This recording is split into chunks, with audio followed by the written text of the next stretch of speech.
Hello guys this is अपरिचित। तो सबुदिन परी आज आम रेडी हो गलु आम स्कूल जावाई। तो आम सहित अच्छा आम रूममेट गिनु ब्रो।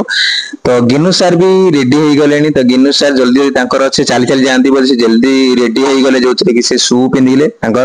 तो सबुदिन गुरु भाई लेट करते तो गुरु सार आप लेट करते गुरु बाबू गला सब रेडी हो नथिले।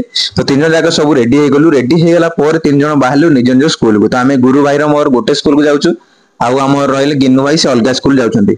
तो गाड़ी पार्किंग आबे अलग जगह करथिलु। तो गाड़ी धरी पुणी आमे बाहरी गलु आम स्कूल जोटा कि पात्रपड़ा स्कूल। तो बाटर पुणी से स्पीड रे गाड़ी चललु। तो आपण मानको आ जाउछि जतल भी आपण गाड़ी चलुछंती तो हेलमेट निहाती यूज करिवे। ठीक अछि। तो आज रो गोटे जिंस कोन हला ना आमे चलला बेले जणे तांको तरफरु चले के आसी हमको भी बाड़ी दे थांदे। ठीक अछि।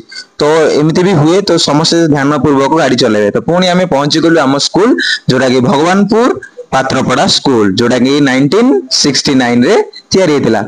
तो ये देखि पारुथिबे लेफ्ट साइड रे मोर ग्राउंड आ साइकिल थुआ हिज पिला मानकर। तो आमे पुणी एंट्री करि गलु आम स्कूल को। तो आज आमे चिंता करथलु जे आज आमे खेलिबो बोली किंतु मैडम कहिथिले आज आमे पैरेड करबा जेहेतु अगस्त 15 आसुची। तो एटु गोटे बढ़िया माने प्लेस अछि जोटा कि आमे गाड़ी रखिलु। रखला परे संगे संगे पहुंचला परे आमे जाई खेलिलु। खेली साला परे पिलांकर वीडियो टी कलु खेलिलु मजा कलु। तापरे पुणी आसी पहुंच गलु आम रूम रे जोटा कि स्पोर्ट्स रूम बा स्टोर रूम।